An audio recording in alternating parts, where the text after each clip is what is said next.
mga lalabs. It's Monday, pasok time. Medyo maaga pa pero okay lang. Boring naman kasi sa bahay.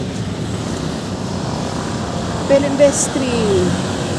Pelinvest 2 yun. Tapos sa tapat na kanya ng Access 1 is Pelinvest 1.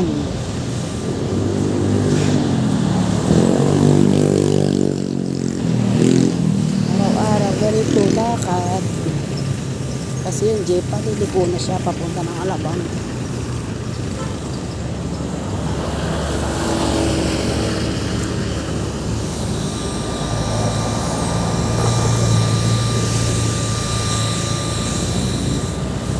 Ilang araw na lang, February na.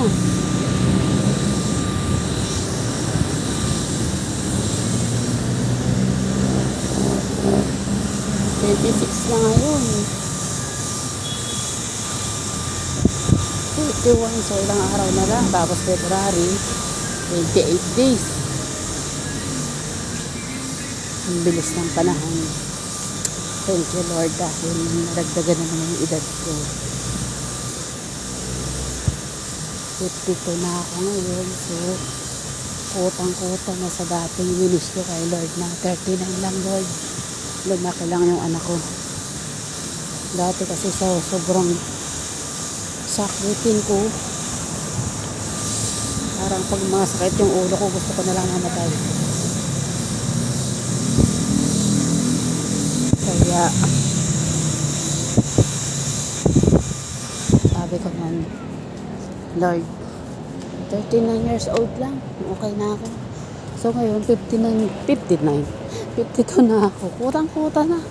Pero ang wish ko na naman ngayon, Lord, paabutin mo naman yung edad ko ng 60 plus para maranasan ko naman yung magkaroon ng pensyon. Mula na sa pagkatrabaho ko na maaga ako nagtrabaho, sobra-sobra na para magka-pensyon. So kailangan naman mag-60 para magka-pensyon.